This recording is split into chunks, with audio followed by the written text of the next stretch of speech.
안녕하십니까. 예, 서남의 코믹 한국사 제2회입니다. 제가 지난번에 1회 역사는 무엇인가 편을 찍었는데 정말 진짜 완전 초보가 되다 보니까 참 실수가 많았던 걸 뒤늦게나마 다시 한번 사과드립니다. 먼저 그 프로그램을 제가 다운을 받았는데 이걸 잘못 다운 받아 가지고 체험판을 제가 다운을 받았어요. 그러다 보니까 동영상 제작할 때에는 표시가 안 나더니 유튜브에 딱 올리니까요, 그 프로그램 광고가 계속 나오는 거예요. 야, 요즘 사람들 머리 좋더만요. 만들 땐 전혀 표시가 없었어요. 딱 동영상 만들어 올리니까 광고가 뜨는 거예요. 야, 세상에 공짜가 없구나. 그래서 제대로 다운로드 받아서 이번 주부터는 제대로 만들 계획이고요. 또 이게 목소리가 또 작아서 잘 안 들린다는 분도 있었습니다. 그래서 지금 일단은 이어폰 마이크를 사용해서 조금 소리를 좀 키워볼 생각입니다. 여러분들이 잘 들리시는지 모르겠습니다만 다음에는 한번 좋은 마이크까지 사가지고 한번 제대로 해보겠습니다. 그 다음에 또 제가 얼굴이 좀 근엄해서 너무 딱딱하다, 진행이 좀 딱딱하다 이거예요. 예, 맞습니다. 제가 음처시야에서 살다 보니까 예, 한 근엄하게 됐습니다. 예. 하지만 제가요, 젊을 때 행사 MC를 꽤 많이 했다는 거 여러분 아시면 놀라겠죠? 아니, 그 얼굴로 무슨 MC를 하냐? 거기다가 뭐 갱상도 사투리까지 팍팍 쓰면서, 그죠? 에, 이랬습니다. 제가 먼저 마이크를 잡고, 여러분 제가 퀴즈를 내겠습니다. 사과가 웃으면 뭐가 될까요? 라고 묻습니다. 근엄한 얼굴로 제가 사과가 웃으면 뭐가 될까요? 하고 물으니까 답을 생각할 수가 없죠. 사과가 왜 웃어? 뭐 이런 생각을 하시는가 봐요. 제가 답을 말합니다.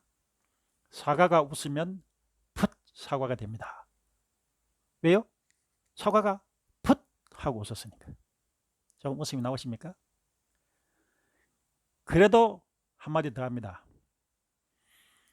한 번 베어 먹은 사과를 뭐라고 할까요? 라고 또 물어봅니다. 또 이 얼굴이 무표정한 상태로 물어보니까 듣는 분들은 헷갈립니다. 컴퓨터 회사의 애플? 그게 답이 아닐까 하고 애플이라고 이야기합니다. 맞을까요? 땡. 네. 정답은 파인애플입니다. 왜 파인애플이냐고요? 베어 먹었으니까 파였잖아요. 네. 그때 우리 고객들의 표정은 묘합니다. 이거 웃어야 되나? 말아야 되나? 네, 헷갈리죠. 그래서 한마디 더 합니다. 자, 그럼 두 번 베어 먹은 사과는 뭐가 될까요? 라고 묻습니다. 잘 기억이 안 나실 겁니다. 그럴 때 제가 이렇게 이야기합니다. 두 번 베어 먹은 사과는 더 파인애플. 예. 아직도 이해가 잘 안 가시는 분은 나중에 침대에 누워서 곰곰이 생각하시면 예, 주무시기 전에 웃게 됩니다. 예. 제가 그렇게 좀 근엄한 얼굴로 그래, 웃기다 보니까 그것도 뭐 예, 매력이 되었습니다. 하지만 어쨌든 간에 앞으로는 많이 웃어보려고 노력을 하겠고요. 근본적으로 제 얼굴과 목소리가 가급적이면 적게 나오도록 편집을 해볼 생각입니다. 사진도 좀 많이 넣고, 예, 뭐 음악도 앞으로 좀 필요하다면 좀 깔고 뭐 이렇게 해볼 생각인데 잘 될지 모르겠습니다. 예, 그리고 또 제가 또 몰랐던 사실이 뭐냐면은 제가 올렸던 그 유튜브에 댓글이 안 달리는 거예요. 어떻게 된 거냐? 제가 확인해 보니까 제가 사용하는 유튜브 계정이 두 가지가 있는데 핸드폰 계정이 있고 컴퓨터 계정이 있더라고요. 컴퓨터 계정에서 만든 유튜브는 댓글이 안 되는 거예요. 핸드폰에서 만든 것도 돼요. 그래서 이번 주부터는 핸드폰 계정만 이용하기로 했고요. 댓글이 이제 달릴 수 있을 겁니다. 그 또 이제 여러 가지 뭐 문제점이 있는 것들은 하나하나 개선해 나가겠고, 그래도 여러분들이 많은 분들이 응원을 카톡으로 보내주셔서 굉장히 힘이 났습니다. 다시 한번 감사드리고, 재밌다 싶으시면 구독하기와 좋아요 눌러주시고, 별로 뭐 마음에 안 드시면 나가셔도 좋고 구독하기 취소하셔도 좋습니다. 저는 돈 벌려고 하는 게 아니라 제가 이 유튜브를 만들면서 공부하고, 또 공부한 것을 여러분들에게 재미나게 들려드리고 싶고, 또 나중에 우리 아이들에게, 우리 손주들에게 제가 이 유튜브를 들려주면서 할아버지 얘기를 두고두고 들을 수 있도록 하려는 그런 취지이기 때문에 굳이 마음에 들지 않는 동영상을 억지로 여러분들에게 좋아요 눌러달라고 하지 않겠습니다. 여러분 소식껏 해주십시오. 제가 지금 현재는 명색이 작가입니다. 자칭 작가입니다. 이름이 별로 없으니 무명 작가죠. 제가 2015년 12월에 제 첫 작품인 동방의 불꽃을 전자책으로 냈습니다. 그때 뭐 현금이 마땅치 않다 보니 종이책으로 냈더라면 약 한 2권 정도의 분량인데 전자책으로 제가 2015년에 첫 작품을 냈었습니다. 동방의 불꽃의 핵심 포인트가 뭐냐면은, 지금 현재 이제 정부가 뉴딜 정책을 펼쳐서 우리나라 산업을 일으켜 보겠다고 하는데, 저는 우리나라에서 답을 찾기는 어렵다고 보고, 동방의 불꽃에 어떻게 적었냐면은, 사하라 사막, 아프리카의 사하라 사막을 우리나라 사람들의 기술로 개발하겠다는 겁니다. 지금 탈원전 때문에 조금 쭈그러져 있는 두산중공업이요, 그 회사가 담수화 사업도 굉장히 잘합니다. 담수화 사업이 뭐냐면요, 바닷물을 민물로 만드는 거죠. 그래서 대서양의 물을 민물로 만들어서 사하라 사막에 공급을 하게 되면은, 사하라 사막의 수많은 땅, 그 넓은 땅을 약 100년 이상 우리가 조찰했어요. 거기를 우리가 개간하는 거죠. 사막은 말이죠, 물이 없어서 그렇지 물만 공급이 되면은 농사 짓기에는 최적의 땅입니다. 일조량이 많으니까요. 뿐만 아니라 우리는 그 사막을 개발해서 거기에다가 농지뿐만 아니라 공업용지, 그 다음에 상업용지도 만든 대규모의 메트로폴리탄 시티를 만드는 그런 굉장히 웅대한 계획이었던 것이 동방의 불꽃이었습니다. 저는 지금도 우리나라의 제반 기술을 사막에 개발하는 데 투자를 하게 되면은, 세계 모든 사람들이 아프리카도 살리고 자연도 살리는 이 훌륭한 프로젝트에 많은 사람들이 자금을 투자하리라고 저는 봅니다.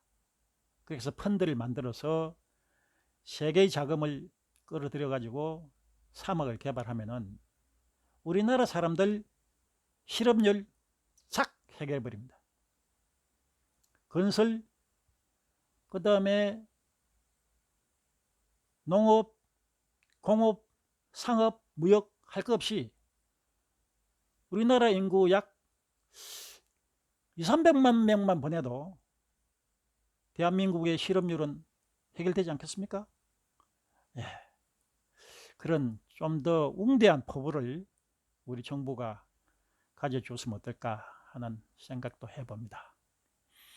그리고 2016년에 제가 5개월간 네이버에 연재했던 네이버 웹소설 오 하늘이 시한 책이 있습니다.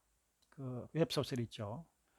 그건 한 5개월 동안 제가 연재를 했었는데, 경천사 10층 석탑을 배경으로 한 그런 소설이었습니다.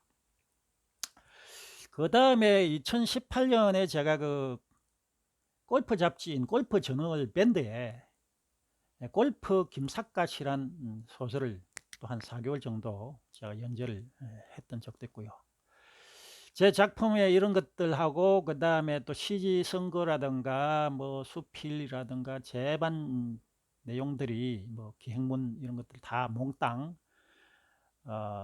제 네이버 블로그 서남의 세상 살아가는 이야기에 가보시면 여러분들이 다 읽어볼 수 있습니다. 다만 동방의 불꽃은 전자책으로 발간한 것이기 때문에 블로그에는 빠져 있습니다. 그 외에는 제 작품 세계를 다 살펴보실 수 있으니까 한번 들어가셔서 심심풀이로 감상해 주시면 고맙겠습니다. 자, 제 소개가 이제 대충 끝났고요. 오늘의 이제 주요 주제는 과연 우리나라에 언제부터 사람이 살았을까라는 궁금증을 한번 알아보기로 하겠습니다. 저는 제 고향이 부산에서 울산으로 올라가는 그 중간쯤 지점에 그 서생면이라는 곳이 있습니다. 그곳에 제가 살았는데 대학교를 이제 사학과를 다니니까 여름 방학 때는 발굴도 다니고 했었어요. 그러니까 약간 그 고고학에 대해서 관심이 생기다 보니까 저희 동네 주위를 지표를 조사하는 표청 조사를 제가 하게 됐었어요. 표청 조사를 쭉 하다 보니까 놀랍게도 지금 사진에 제가 올려드리겠습니다만은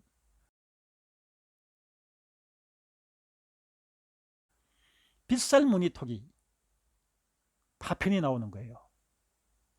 빗살무늬 토기는 신석기 시대 말기에 주로 보이는 대표적인 그 토기의 하나입니다. 적어도 그 신석기가 가장 늦은 시기가 BC 1000년, 지금부터 한 3000년 전이죠. 그럼 3000년 전부터 그 서생이라는 마을에서 사람들이 이미 살고 있었던 거예요. 그때 제가 느꼈던 게 그렇습니다. 과연 우리나라는 언제부터 사람이 살았을까? 참 궁금하지 않습니까? 유발 하라리의 그 호모 사피엔스라는 책을 보든지 또 다른 자료를 보면은 우리 인류가 살은 게 뭐 약 그 한 30만 년 전에서 뭐 시작하고 있다. 뭐 100만 년 전에도 뭐 흔적이 나온다고 하지만은 뭐 그렇게 이야기를 하고 있습니다. 물론 이제 옛날 인류보다는 현생 인류를 보면은 이제 호모 사피엔스란 인류는 보통 한 30만 년 전 이렇게 이제 이야기가 되고 있는데 우리나라에 한 30만 년 전뿐만 아니라 그 이전에 사람이 살았다는 흔적이 지금 나오고 있습니다. 놀랍게도요. 그 호모 사피엔스가 나타난 게 뭐 15만 전이라고 이제 이야기를 하고 있는데 우리나라에서 나오는 유적 중에서 평양 상월리에 있는 검은 모루 동굴 유적에서는 40만 년 전 유적이 나오고 있고요.